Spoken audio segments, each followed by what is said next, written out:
And respected guests and dear participants. It's a great honor to welcome you all to the 7th Balochistan International Conference in the historical city of Geneva. We are deeply grateful for our presence today.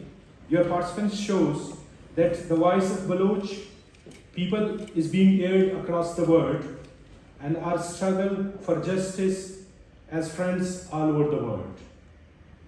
For decades, Balochistan has suffered under a campaign of violence, enforced disappearances, extrajudicial killing, torture, and collective punishment. Families are torn apart, students are taken away, and women and children face injustices.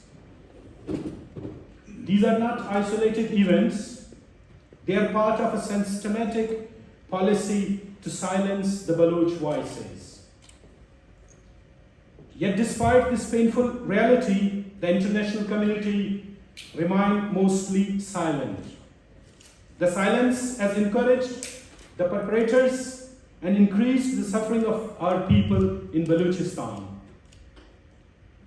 That's why today we call upon international community, United Nations, the European Union, the human rights organizations to act and send fact-finding missions to hold Pakistan accountable for the crimes they have been doing in Balochistan for decades.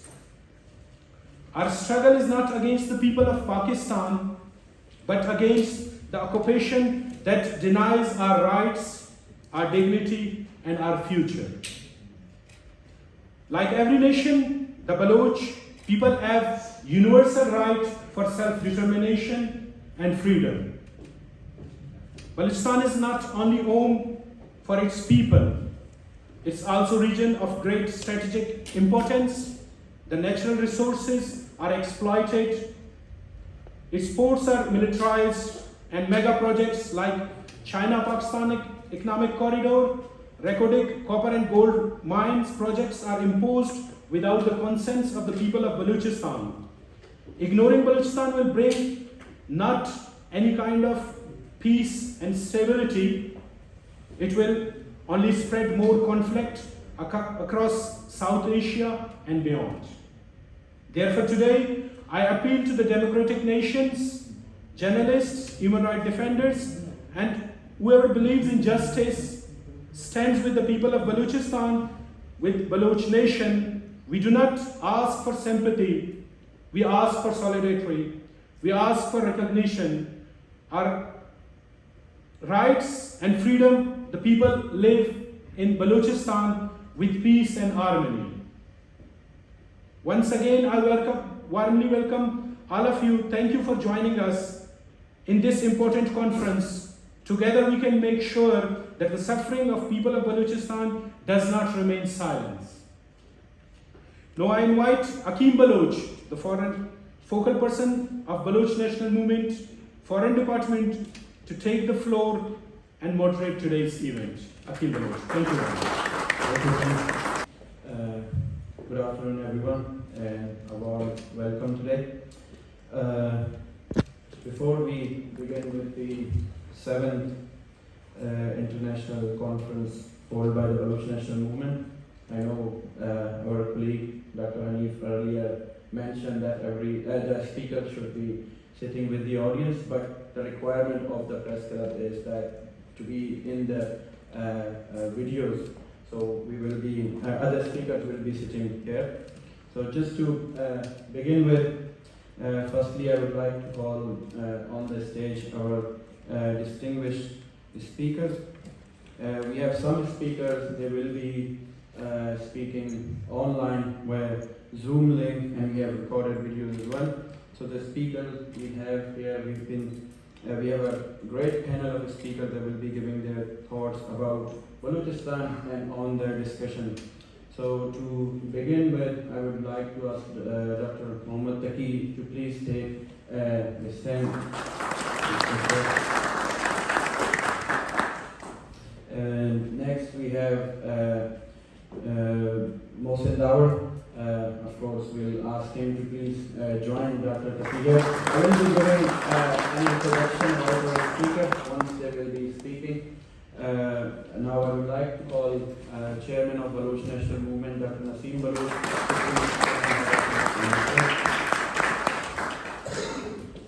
Next we have HatimB, coordinator of PAN and the Central Committee of Baloch National Movement.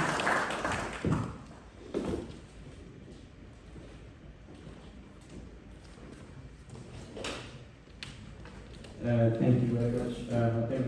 We were just waiting for our guest, Rauf Lagari. I believe they are here as well. Please come and have a seat.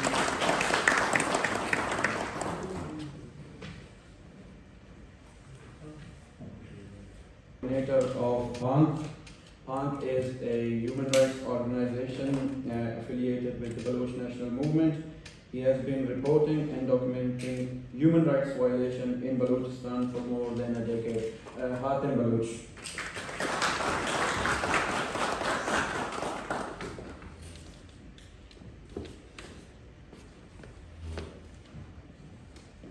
Ladies and gentlemen, I thank our friends from the Foreign Department of Baloch National Movement for organizing this important gathering here in Geneva. As you heard that I represent PAN, our mission is to investigate, collect data, keep record, and raise global awarenesses about the grave human rights violation happening in Balochistan. As Balochistan is facing decades of suppressions since Pakistani forceful and illegal annexation of Balochistan in March 1948, the Baloch people have faced decades of systematic repression. The state Pakistan has pursued a consistent policy of military operations, extrajudicial killings, enforced disappearances, mass displacement, collective punishment, and the targeting of political leaders, student activists who demand justice, freedom, and right to live in dignity. Our party's founding chairman, Wajah Ghulam Ahmad Baloch, was brutally killed in 2009. This shows that no Baloch leader who believes in peaceful struggle and speaks for the people's right and dignity is safe. Every call for peace and people's rights has been met with not with dialogues, negotiations, unfortunately, but with violence, threats, and state opposition, creating a legacy of fear in Balochistan. As we know that the state and its army are cracking down hard and harsh on the peaceful movement of Baloch Jagjehti Committee. Their central organizer, Dr. Maharam, and other friends are in prison for last 5 months. UIC leaders face false charges under harsh laws and pre-impure. Their homes are raided, activists are abducted or even killed like Zishan Zahir in Pajgul.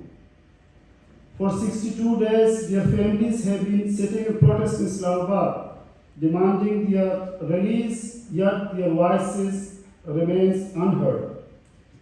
Every day, Baloch people face state violence through enforced disappearances, extrajudicial killings. As per the received report from PAN, from January to June 2025, we recorded 785 cases of enforced disappearances, 121 were extrajudicially killed, and 261 were tortured and released later. As we already read the report of Amnesty International, which was published on 9 September 2025, which shows that Pakistan uses foreign surveillance tools to monitor and silence citizens. Systems like WMS and LIMS are used to block content, track online activity, and intercept calls and messages. What happens and what this means for Balochistan? This means that internet is totally shut down, activists and journalists are under threat and watched, enforced disappearances through digital tracking. Despite all these atrocities, on 12 September 2025, Section 21AAA was added to Anti-Terrorism Act, allowing secret trials where judges, lawyers, and witnesses stay hidden. Orders and records are sealed. Virtual hearing use voice-changing technology. On behalf of this conference in Palm, I urgently call on global governments, international organizations, and human rights bodies to investigate Pakistan's war crimes happening in Balochistan, investigate the cases of enforced disappearances, killings, and torture, release political prisoners and student activists, including Dr. Bin Muhammad, Zakir Majid, Wajawait Anbar, Zaid Kod, Shabir Baloch, and others, review Pakistan's GSP Plus shared status with the European Union in light of these human rights violations, hold Pakistan's army accountable, support victims, families, survivors, and defenders who are at risk. Balochistan cannot suffer in silence. The world must act. Stand with Balochistan, stand with justice, stand against terror, Pakistan. Thank you. From a brethren nation, they have suffered at the end of the Pakistani state and its forces, just as the Baloch did. They have been together in this struggle with the Baloch for a very long time. I would like to call Rauf Lagari, who is a senior leader of World Sindhi Congress, to please come and share his opinions.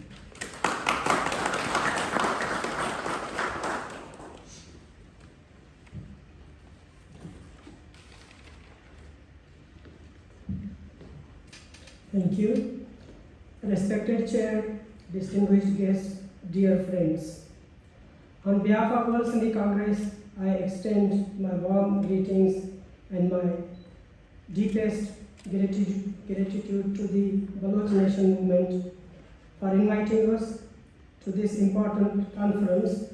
It is an honor to stand here among friends, allies, striving for justice. The title of this gathering, The Struggle for Balochistan, Rights, Resistance, and Regional Significance, resonates deeply with us Sindhis.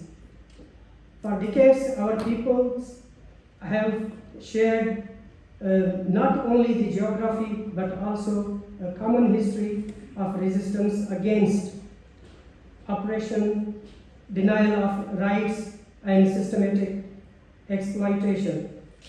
The Sindhi and Baloch nations are bound together by our shared desire for freedom, dignity, and self-determination. The Baloch struggle is not an isolated issue. It is part of a border crisis of justice in the Pakistan. The denial of political, cultural, economic rights to the nations like the Sindhis, Baloch, and Pashtuns are not only the humanitarian tragedy, but also a threat to regional peace and global security. The suppression of voices, enforced disappearances, extrajudicial killings, and the silencing of activists are the crimes that the international community should no longer afford to ignore. As Sindhis, we know this pain all too well. We have witnessed our land, water resources, plunders. We have seen our culture and language sidelined, and like our Baloch brothers and sisters, we continue to face the heavy hand of state repression. Yet, despite these challenges, our spirit of resistance has not been extinguished. Today, we wish to emphasize one message: solidarity is our strength. When Sindhi and Baloch voices unite, they are amplified. the call for justice when we join hands with democratic forces, human rights advocates, and friends of freedom around the world. We ensure that our struggle cannot be silenced or forgotten. Also, want to acknowledge the courage those who continue to document reports and speak out about the realities on the ground. Often a great personal risk, their sacrifices remind us that the struggle for the freedom, rights, dignity is not only political but deeply human. As we gather here in Geneva, the home of human rights institution, I appeal to all international community to listen, to act, and to stand with the oppressed. Silence in the face of justice is complicity. What we need, moral clarity and political will to hold the perpetration accountable and perpetrators accountable, and to support the legitimate aspiration of oppressed nations in Pakistan. In conclusion, let me reaffirm the unwavering commitment of the World Sindhi Congress to stand shoulder to shoulder with the Baloch nation. Your struggle is our struggle, your pain is our pain, and your freedom is our freedom. Together, we will continue to raise our voices until justice is achieved. GSN and GA Balochistan. Mohsin Dawar. Mohsin Dawar served as a member of the National Assembly of Pakistan, representing the constituency of North Waziristan. During his term as MNA, he also served as the chairman of a standing committee on foreign affairs of the National Assembly. He is the founder and central chairman of the National Democratic Movement, a new progressive political party that aims to promote a federal, secular, democratic parliamentary system in Pakistan. He is also the co-founder and the central leader of Pashtun Tahfuz movement. Mr. Dawar, please.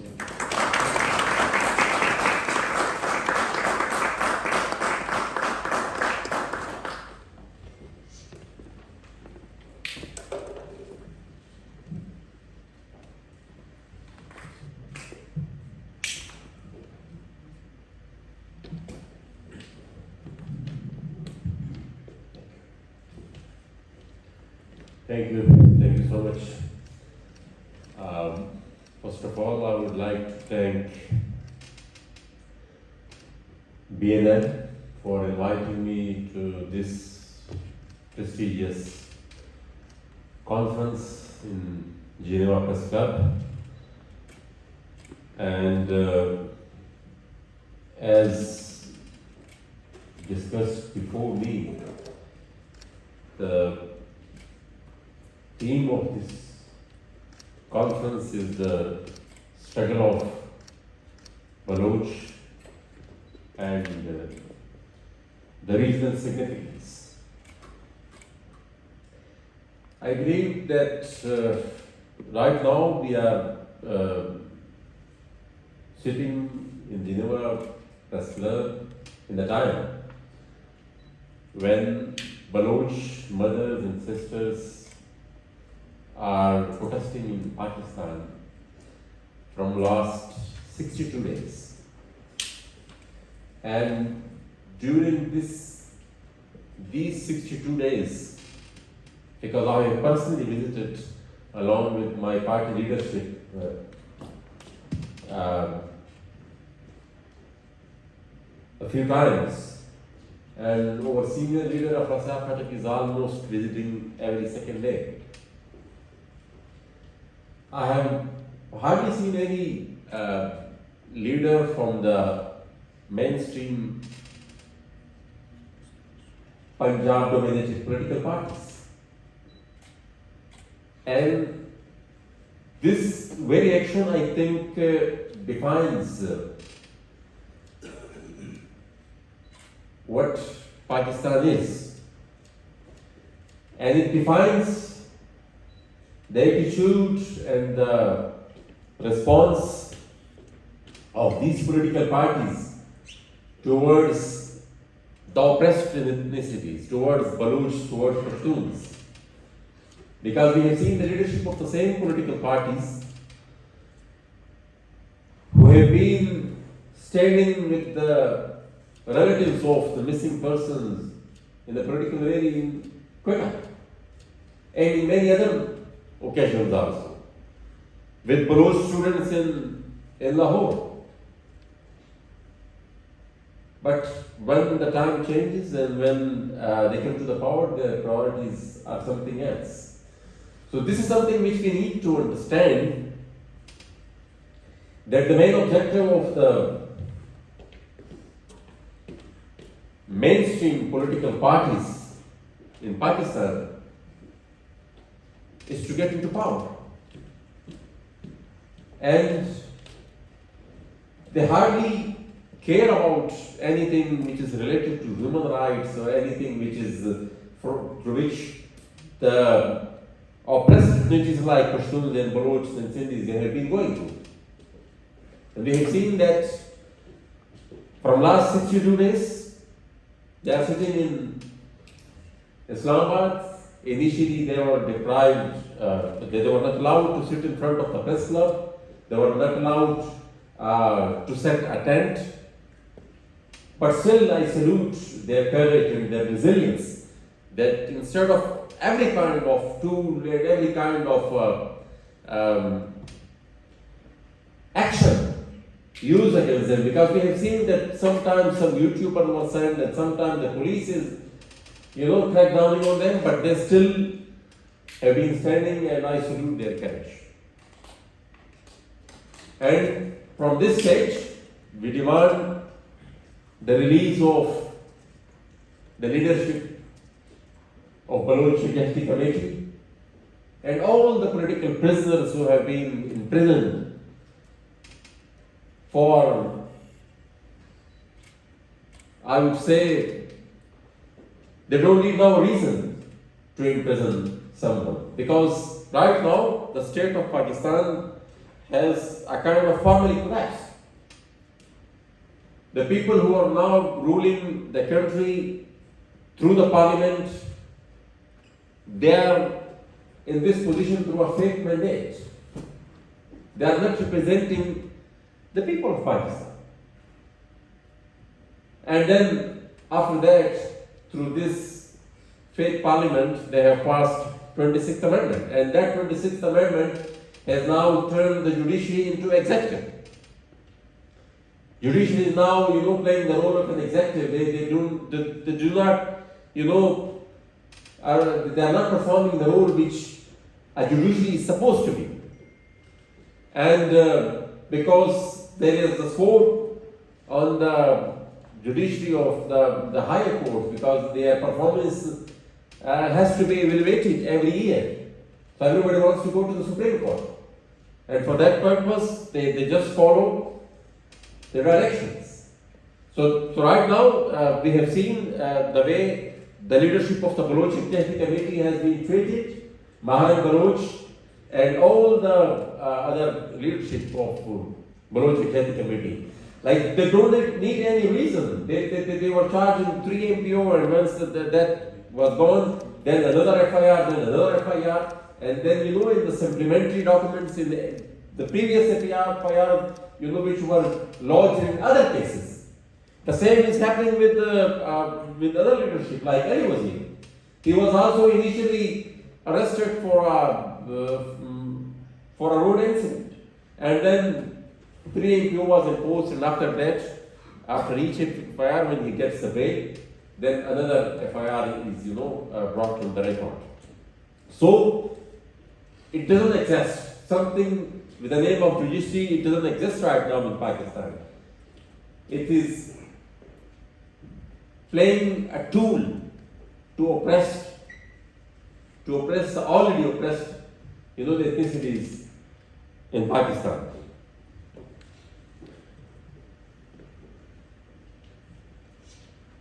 The issue of missing persons, I would believe that I don't have the actual statistics, but I can say that I don't think so that anywhere else in the world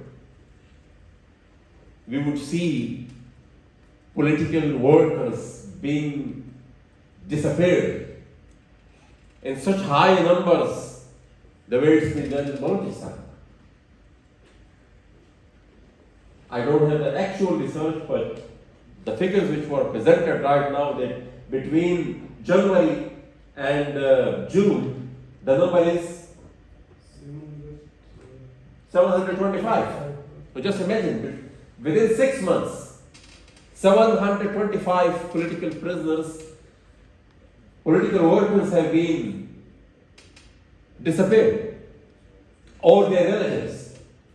As it was discussed before me that there is a collective punishment also. If you do not found the person which you want to disappear, they just pick someone from their family.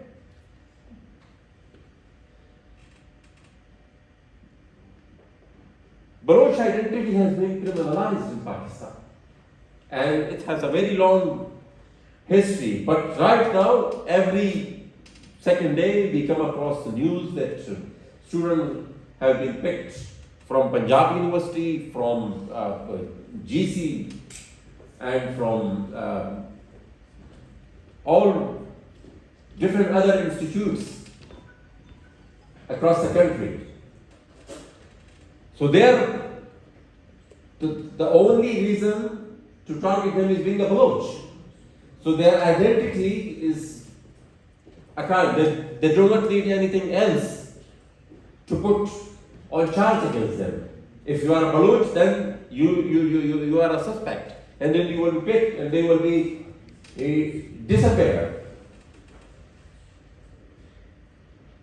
So the modus operandi to deal with the uprising and those who speak for the rights of the Baloch and the Pashtuns, and those who speak against enforced disappearances, and those who speak against extrajudicial killings. I think it's more or less the same in both the Pashtun and Baloch area.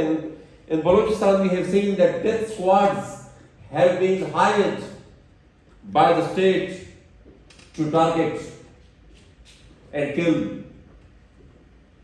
political workers who speak about their identity, who speak about all the injustices which are happening in their land. And the same thing is happening, and to kill the Baloch nationalism also. And the same thing is happening with Pakhtunkhwas.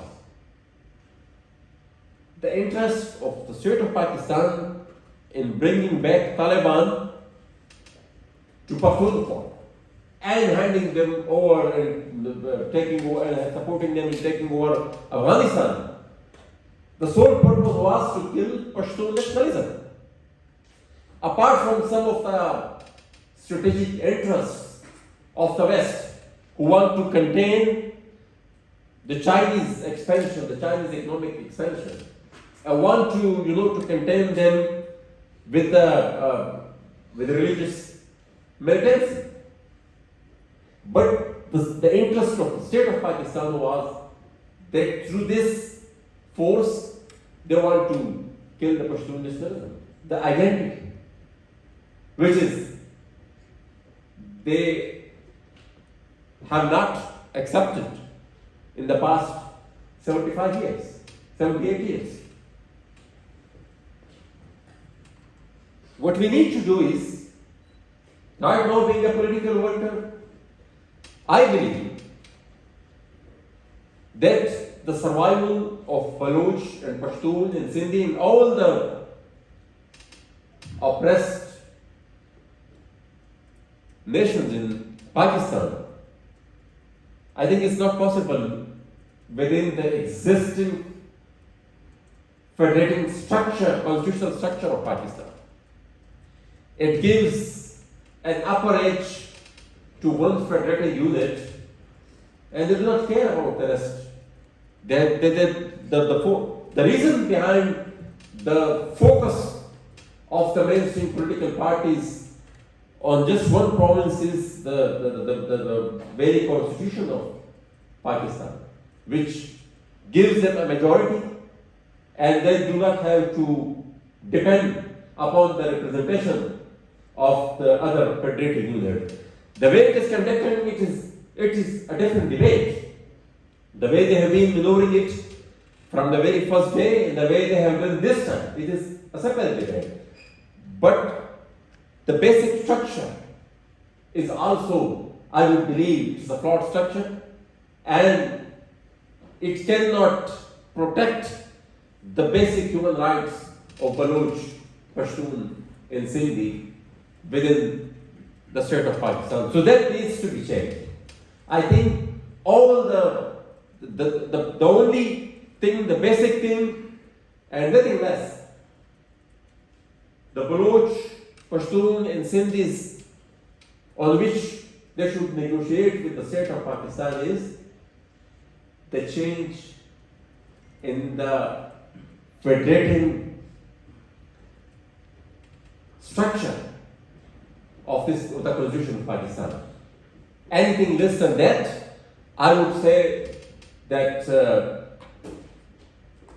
it cannot protect the rights of the people of all these nations. And for this purpose, we need to build alliances, and this is one of the a very great move by BNL. And I think it should continue in the future also.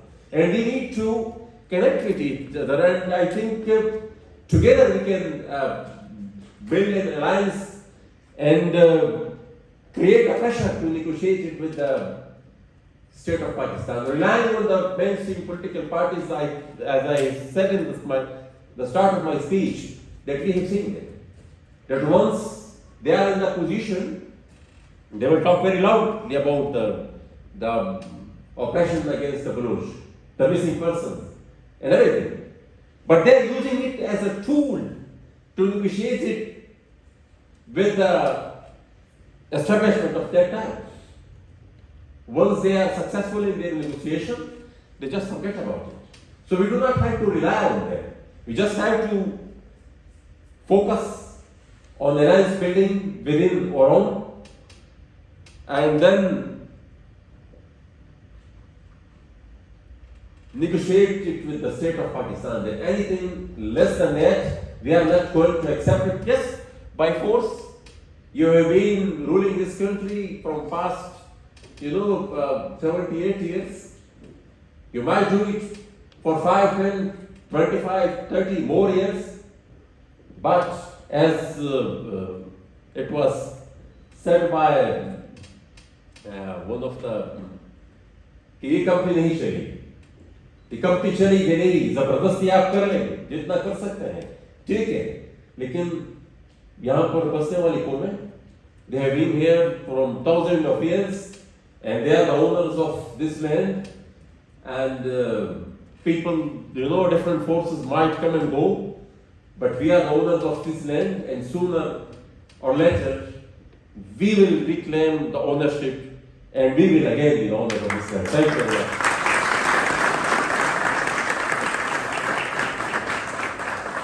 Democracy in Pakistan.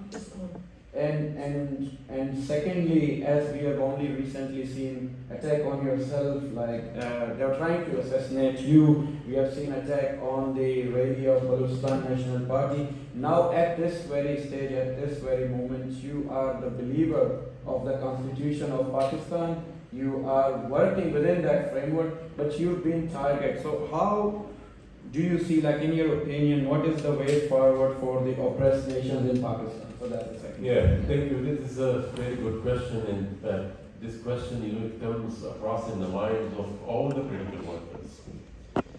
The problem is that in order, in the struggle, in the journey to achieve our larger objective, we need to utilize each and every available tool in that struggle.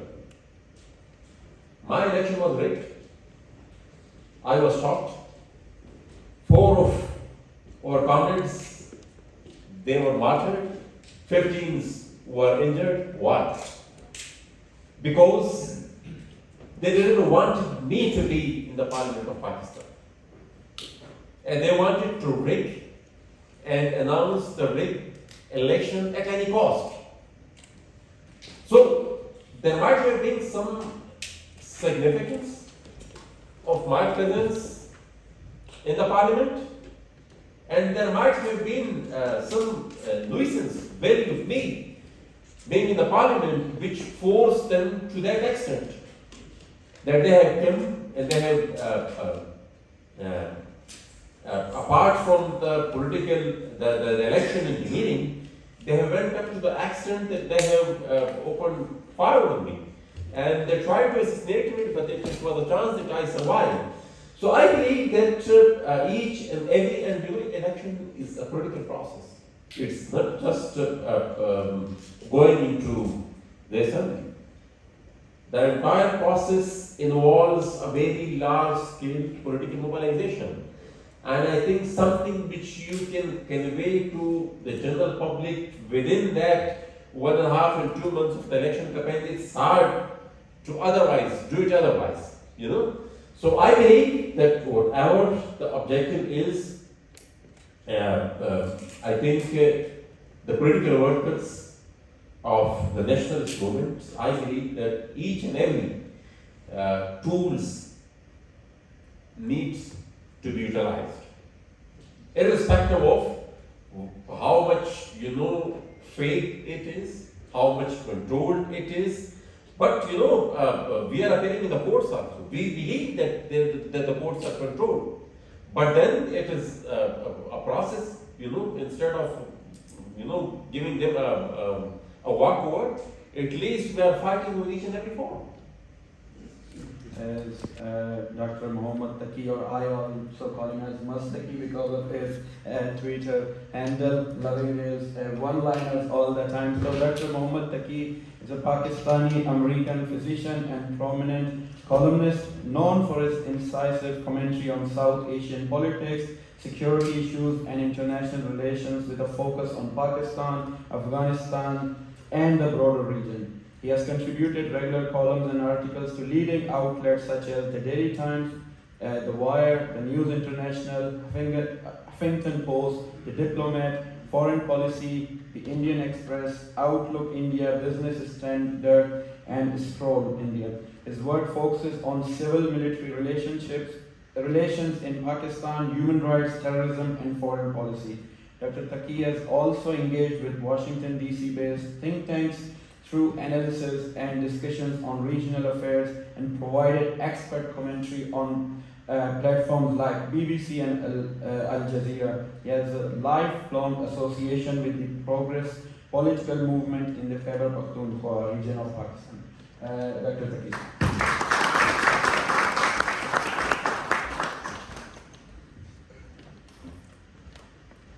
Thank you very much. Ladies and gentlemen, good evening, good afternoon.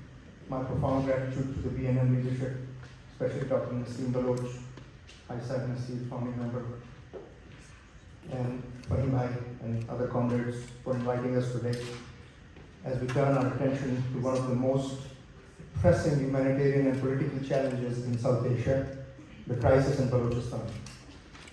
This vast region, home to a proud people with a rich and long history and culture, has been for decades marred by conflict, marginalization, and suffering.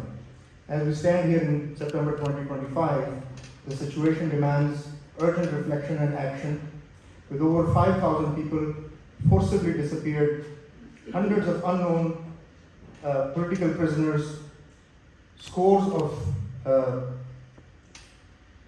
deaths as a consequence of dirty war perpetuated on Balochistan, and tens of thousands individuals displaced or impacted by the military action. The situation is dire.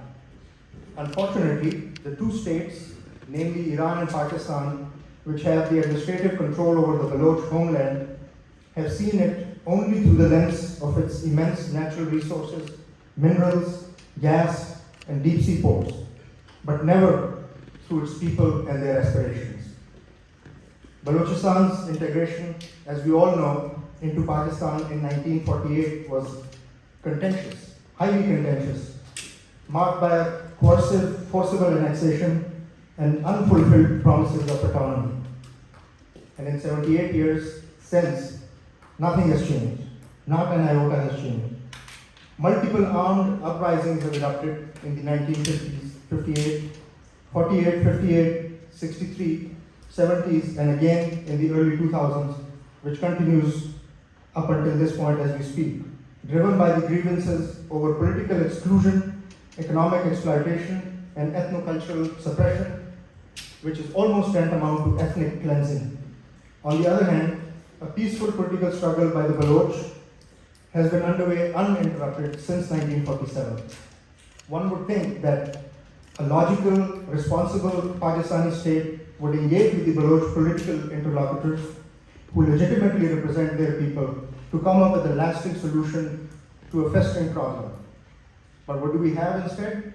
The rulers from Rawalpindi and Islamabad, they almost always choose to impose their underlings in Balochistan time and again, disenfranchising through manufactured mandate and further alienating the common Baloch.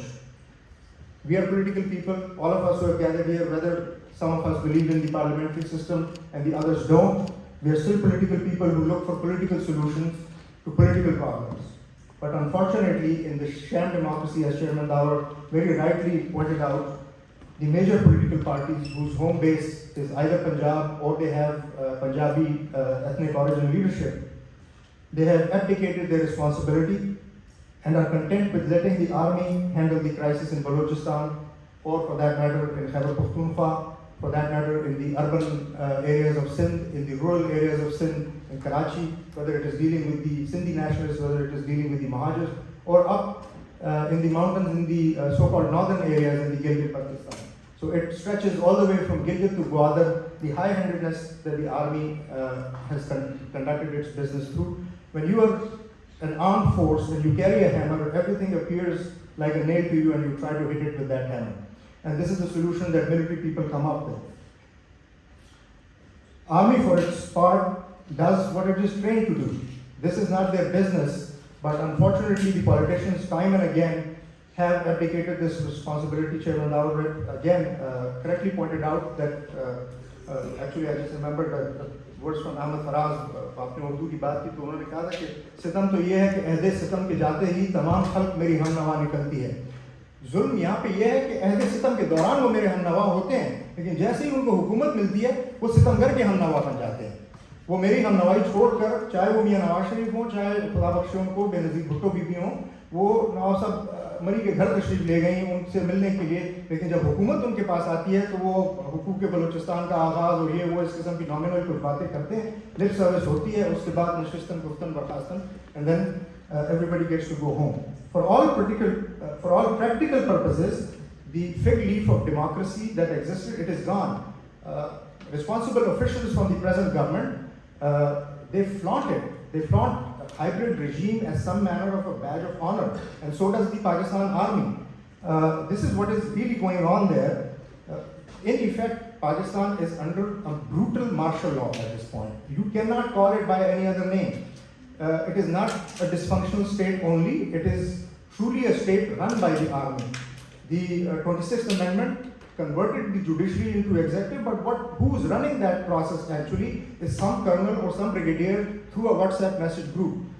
Basically what happened in the Balochistan Assembly last week, the legislation that amended the Anti-Terror Act, it's a draconian legislation, and it was brought about by a member from Pakistan Muslim League Nawaz, which is also the ruling party at the Senate. And there was no opposition present, only one member opposed it, and the type of legislation that went through, basically it really is a thin veneer for legitimizing enforced disappearances and convictions, perhaps under some international pressure, which may have come about, and a nominal type of legislation was passed. Nobody bothered to question it, and even the Pakistani media, which is muzzled otherwise, briefly mentioned it, no questions asked, things are moving forward.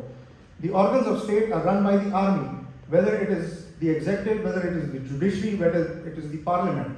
Every single day, used to blame Imran Khan that during the Imran Khan time there was no chief whip from the party. It was actually a colonel sitting in the Senate or Speaker's office or the parliament who was actually mustering the votes for the ruling party. It is even worse than that. Even a colonel doesn't need to move his keyboard. Even lower level functionaries are conducting the business of state at this present time.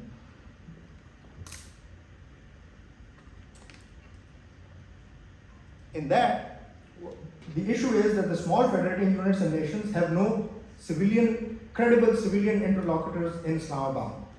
That is the fundamental problem.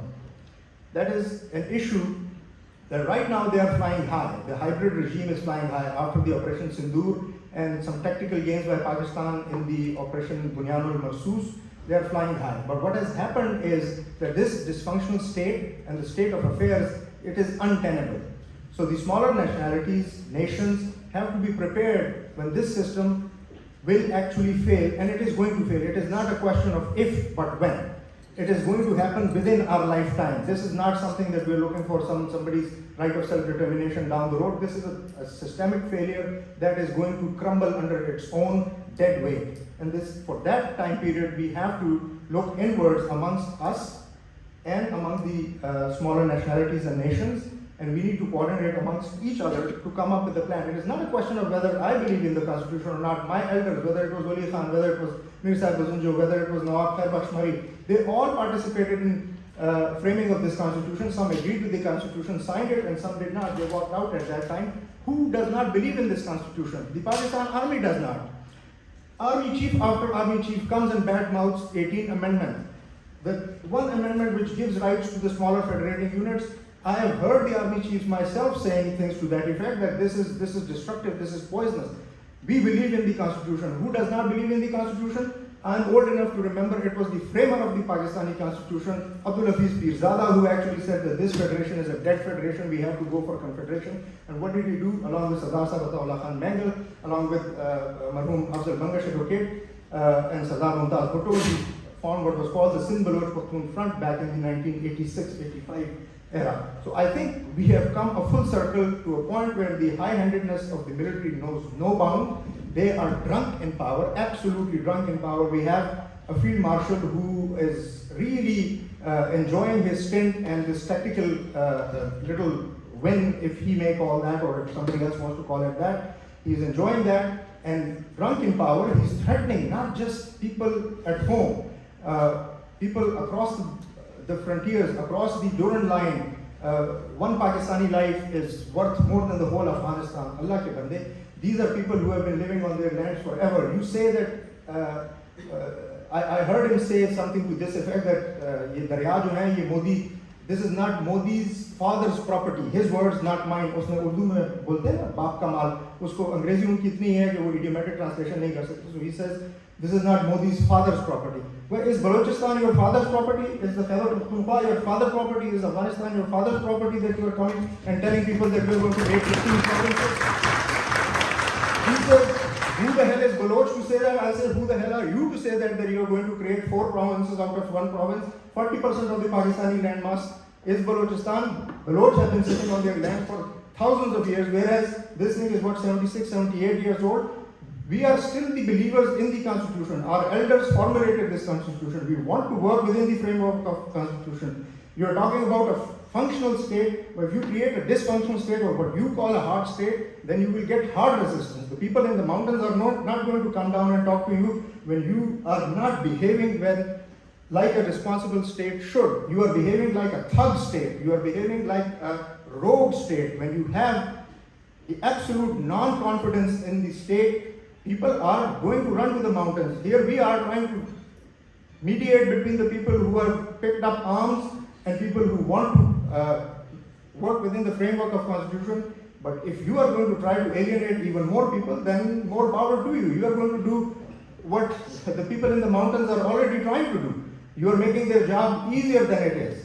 So what I would suggest to this House is that as we move towards the resolutions, perhaps towards the end, we should call upon the Baloch, Pashtun, Sindhi, Kashmiri, Mahajir leadership, Saraiki leadership to come together. We have differences amongst ourselves, but there is no reason that we cannot come together on a minimum agenda of 2 or 3 points. This is a critical juncture in the history of Pakistan as a federation, in the history of these nations that we all love. We are sons of the soil. Chairman rightly said that we are going to reclaim this land. We are going to what reclaim? We have this land and we are not going to let you claim this land. This is not going to happen in our lifetime, and this is not going to happen certainly in your lifetime. It has never been allowed to. You have never been allowed a pass in Balochistan. You have never been allowed a pass in Khyber Pakhtunkhwa, and it is not going to happen again. I will dedicate the rest of my time to the question answer as promised. Thank you very much.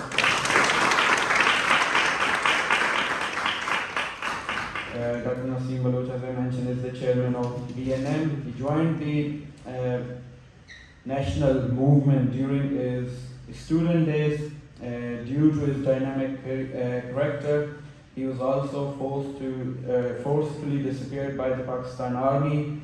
He has been a victim of torture twice. He played a crucial role in organizing the Baloch national movement in diaspora. Before being elected as the chairman of the party, he was the organizer of the Baloch National Movement's Diaspora Committee, Dr. Naseem Baloch.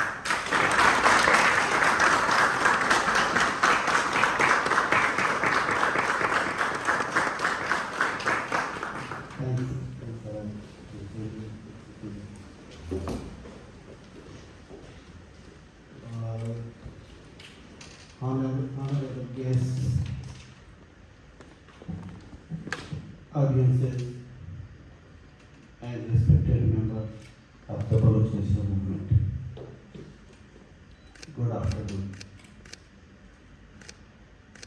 It is an honor to stand before you in this city, the home of the headquarters of the United Nations, and in this press club, where voices across the world come together to present their struggles and aspirations.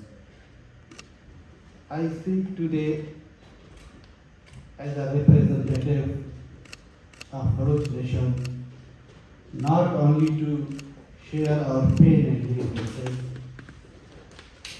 but to present historical and political case firmly grounded in documented events and international legal principles.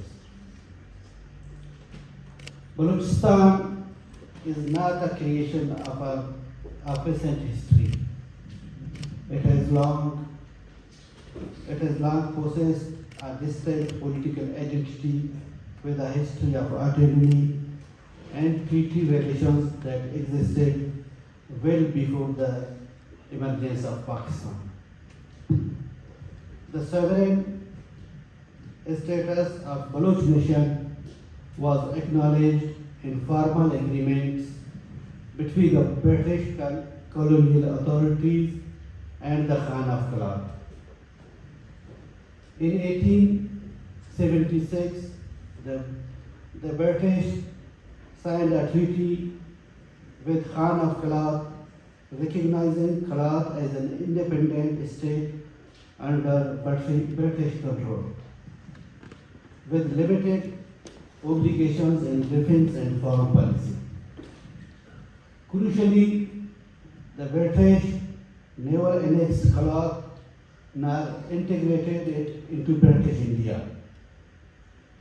The relationship remained that of two separate political entities bound by treaties.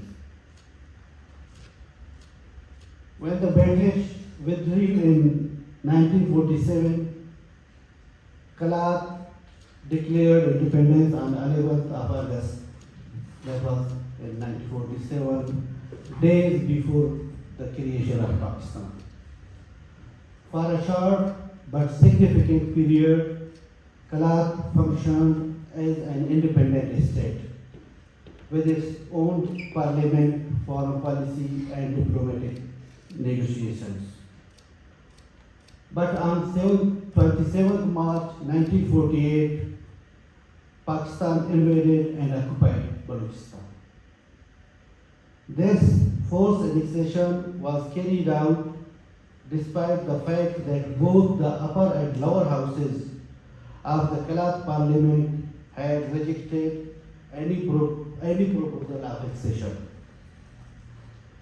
That act of aggression sparked immediate resistance.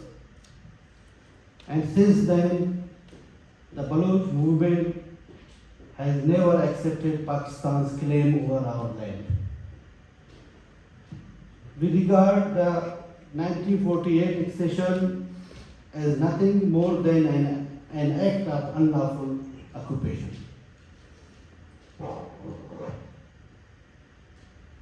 Since then, Balochistan has faced repeated uprisings in 1948, 1958, 1962, 1973, and again from the early 2000s onwards.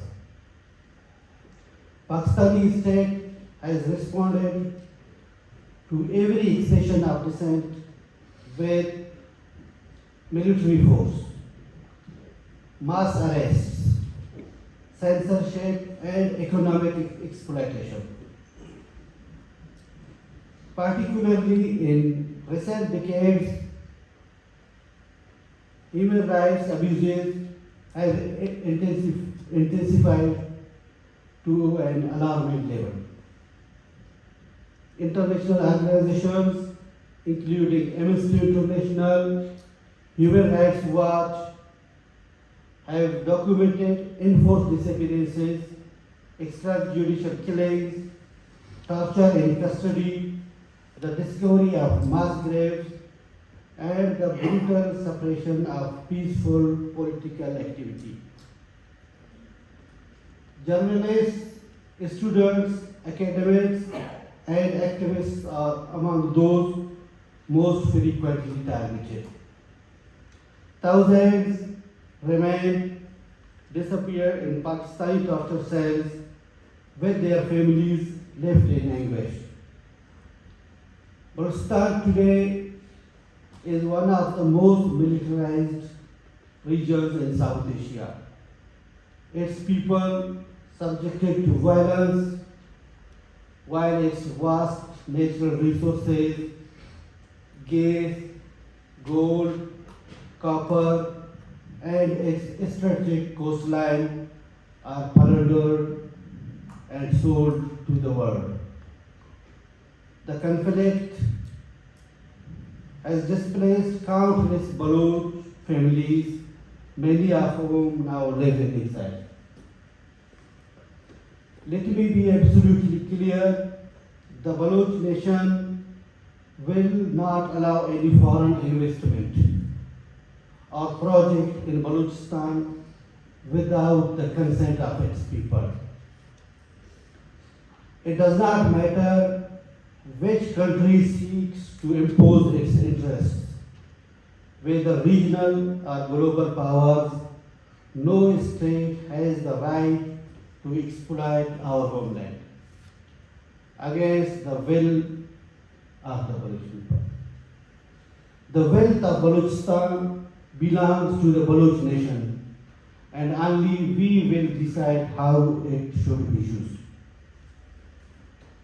In this context, we call upon the international community to acknowledge the historical basis of Baloch sovereignty and the disputed nature of Pakistan's claim.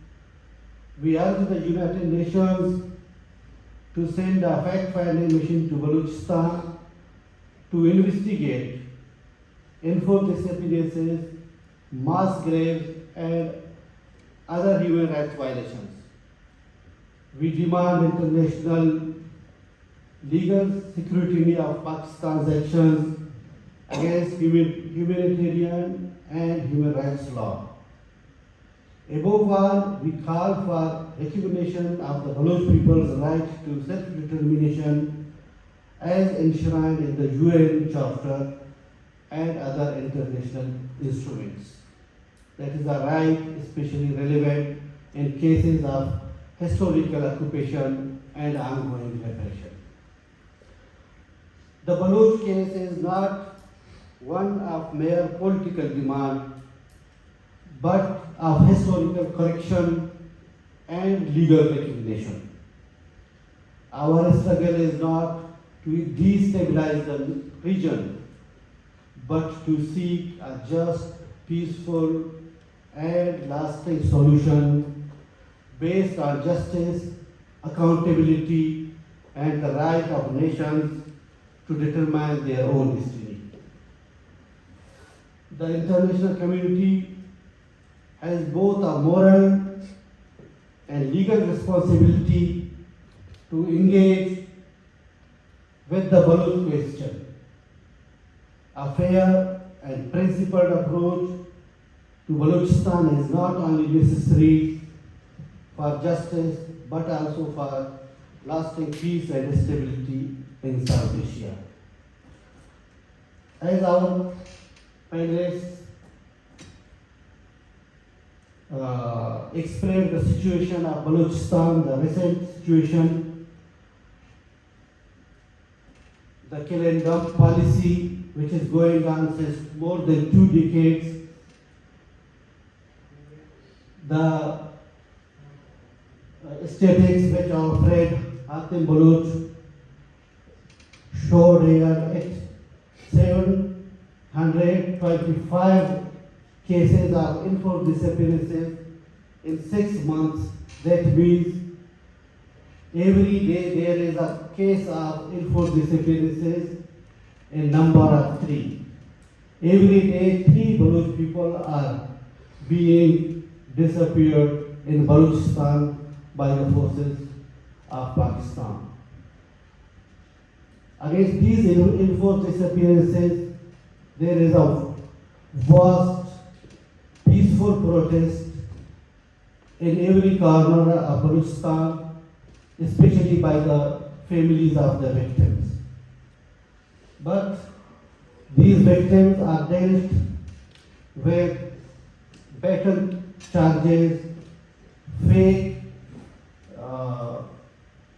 FIRs, and they are kept behind the bars without any charge, or with the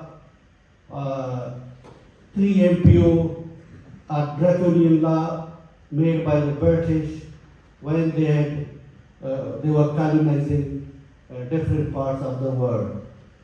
In the same manner, Pakistan is using these draconian laws against Baloch people, against Pashtun people, Sindhi people, and the people of Gilgit-Baltistan.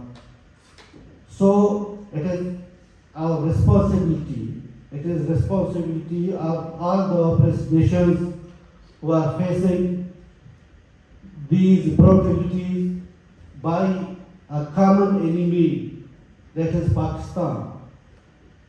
As the narrative of the Baloch people, as the constitution and manifesto of Baloch national movement, we are so much clear that in existence of Pakistan with such a geography and the colonizing of different nations, the identity of oppressed nations is impossible.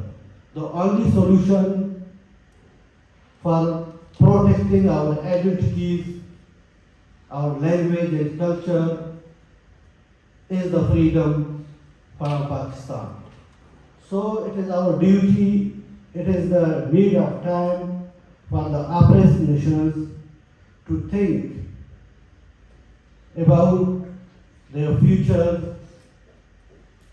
As our respective panelists described, that we have selected different paths. We were in the parliament, we were at different forums, but today we see none of these forums are working for these oppressed nations. So keeping more expectations from these so-called institutions is the waste of time. We have to be united against this oppressor and get our freedom. Thanks a lot. You are in the international platform, you are away from home, and we live in diaspora, and you joined us here today. So what role should the international community play, or they can play, in supporting the indigenous movements in Pakistan, like yourself and DIC and the Sindhi or Baloch people or the Pashtun? I think the role the diaspora can play quite a significant role, and they have the opportunities here to boost up the narrative and the struggle of the people from the north, and to let people know what's happening on the ground. Because, as I said in my speech also, that the volume of enforced disappearances which has happened just in Balochistan, I think it cannot be compared in any other area of the world. So that needs to be internationalized, and the diaspora can play a basic role in this, in providing all this data and statistics to the international community, to the UN, to the international media, because right now in Pakistan everything is controlled. As I said, that media is also controlled. Instead of highlighting the atrocities, they are promoting the state narrative, which is putting the blame on the victims. But people here have the opportunities. The way just like we are now sitting in the Geneva Press Club, So people, friends, governments from around the world, they can play this role, and they can, then make connections with different, with the member of parliament of different countries also, and make the issue of the human rights violation in Balochistan and other areas an international issue. So this is the, and keep the, because right now, as it was mentioned, that even the internet has been shut down. So they do not have any tool to convey what's happening on the ground. But people have to. Also, do you believe Pakistan's democratic institutions can truly assert independence, or will the military continue to dominate the political landscape? I'm not very hopeful in the Pakistani democratic institutions finding their own two legs to stand on. Unfortunately, the Pakistan Army, and one of the army chiefs has said that himself, that they have handicapped the civilians over and over again, and when the civilians come to power, they are not able to sustain their own weight. Not my words, an army chief's words. तो होता ये है कि जब उसकी टांगें तोड़ दी जाती हैं और वो रिहैब में पड़ा होता है, तो उसके बाद वो बहुत मुश्किल से चलने के काबिल होता है, और जब वो चलने के काबिल होता है टांगें फिर तोड़ देते हैं उसकी. Over and over, this has been repeated, and unfortunately, the Pakistani mainstream political parties are beholden to the army, not just for their political fortunes, but for their business fortunes. Major political parties have major business interests inside and outside Pakistan. No names need to be named, everybody knows. And among the three political parties, there are members who are, and the fourth biggest business house in Pakistan is the Pakistan Army itself. So in the end analysis, the politics takes a back seat, and the compromise happens over these kind of things. Like all of us mentioned, that they sing in chorus with us when they need to enlist our help. When they're in the wilderness, they come out and talk to us or invite us over, and so on and so forth. But when they get back in power, it's the same old tune that they dance to, and that is a military tune. And I don't see that happening anytime soon, that it will change. So for that purpose, I think coordination among the smaller nations and nationalities is of utmost importance. अपना case तो बनाएं, अपनी बुनियाद तो मजबूत करें, अपना framework तो मजबूत करें, वो अपने बोझ के नीचे दबेंगे, इसमें कोई शक नहीं है. कम से कम मेरे ज़हन में ये बहुत क्लैरिटी है. Whatever economic model they are floating, this is basically snake oil that they are, Urdu में कहते हैं, Urdu पूछते हैं बार बार, Urdu में सांडे का तेल कहते हैं, snake oil merchants. These are snake oil merchants. We will find these minerals. We are the second Medina, so we are destined to have mineral riches. What mineral riches? Even if you struck oil today, it would be 25 years before you can actually gain a single dollar out of that. You are trying to sell cryptocurrency to Mr. Trump and his family. You are trying to sell rare earths. This is not going to happen within your time frame or your extension time frame, or even if you took another extension. So 15 साल में तो ये नहीं होने वाला. So what happened just last month? The rotating debts, they go look to China, they go look to IMF, and if the Americans don't wink and nod to IMF, they are not able to get a single tranche out of that. If the Chinese don't roll over their loans, they are not able to get. What sustainability? Yes, you have missiles, but so did Soviet Union. Soviet Union was not able to sustain its own weight despite having the biggest nuclear arsenal in the world. So you have a question? Yes. I have a question for Dr. Naseem Baloch and one for Mohsin Dawar sahab. So you can just ask them as well. Dr. Naseem Baloch, as the goal of Baloch National Movement is to establish a free and sovereign Balochistan. Now you are facing a very brutal Pakistan army. They are committing genocide of Baloch people since decades. How would you get it when America and China both are supporting this Pakistan's illegal regime of Asim Munir? How would you achieve that goal? And Mohsin Dawar sahab, you said that we should utilize every tool. Aren't we utilizing every tool since 7-8 decades? How long we have to utilize these tools against the people who don't believe in constitution? As Taqi sahab said that constitution, we believe in constitution, but they don't believe. They supersede the constitution. So how long we have to utilize every tool? Thank you. Dr. Naseem will proceed. Thanks for the question.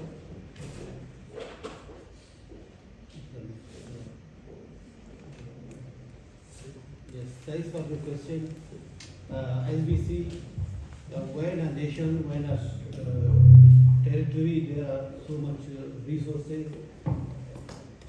When there are so much resources, we can see all over the world, in Africa and other parts of the world, as well. Balochistan is also an example. So we, with a rich land and a large coastline, it is strategically located near the Strait of Hormuz. So they are eyes of the regional and global powers. So for the context of the Baloch, as we are an occupied nation, we are fighting against this occupation since 1948. It is not a recent history, as I already told. So from 1948 till today, Pakistan, its allies, its today's ally China with its different projects and military support to Pakistan, they are trying hard to defeat Baloch in this struggle. As you mentioned, a genocide. So it shows that Baloch are resisting with a high force against this occupiers, against the other forces who try to join hands with Pakistan. Rather, it is China, as you mentioned, America. We have a clear vision that without the will of the Baloch people, no one is allowed to come here and plunder our resources. To get our freedom, there is no time frame for it. But our struggle from 1948 till today, it shows that we are a living nation. We are a nation who fights against invaders and occupiers. We will finally just tell the freedom. Thank you.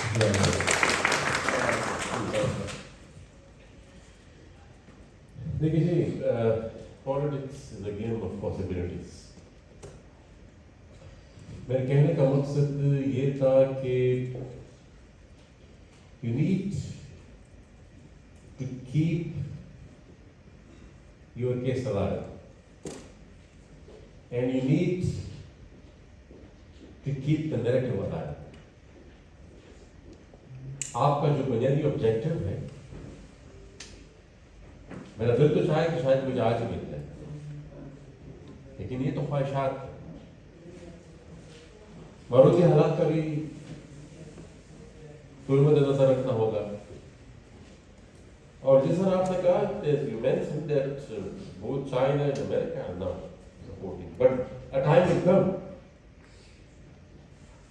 that there will be a contradiction, there will be a conflict, कि वो pen एक तरफ होना पड़ेगा।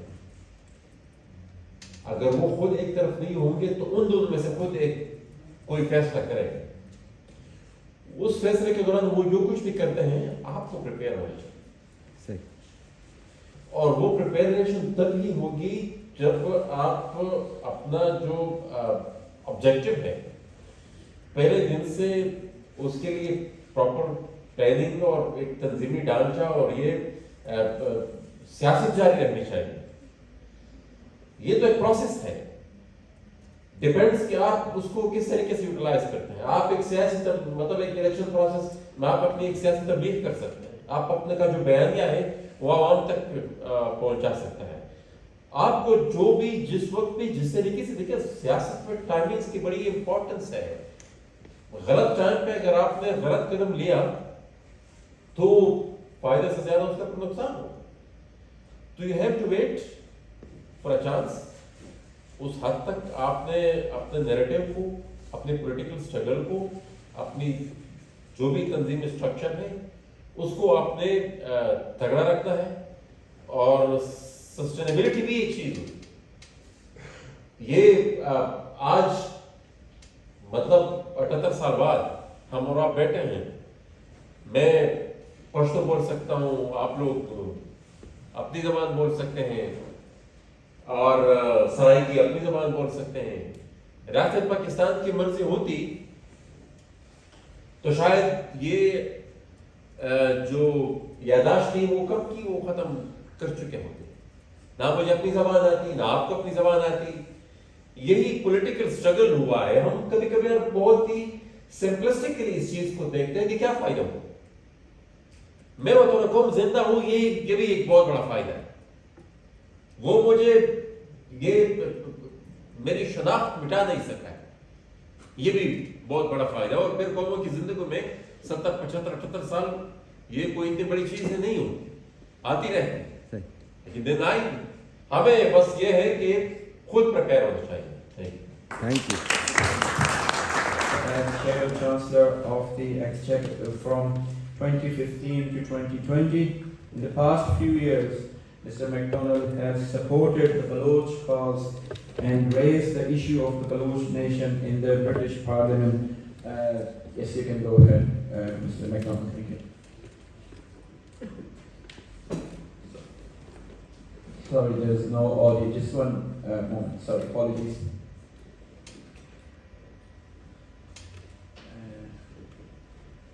Can you please speak and then see if it works? Can you hear me now? Oh, yeah, clearly. Thank you very much, John.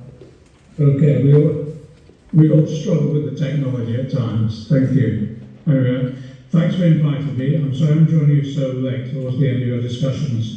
But I'm in Parliament at the moment and there's a busy schedule of legislation going through, which I have an interest in.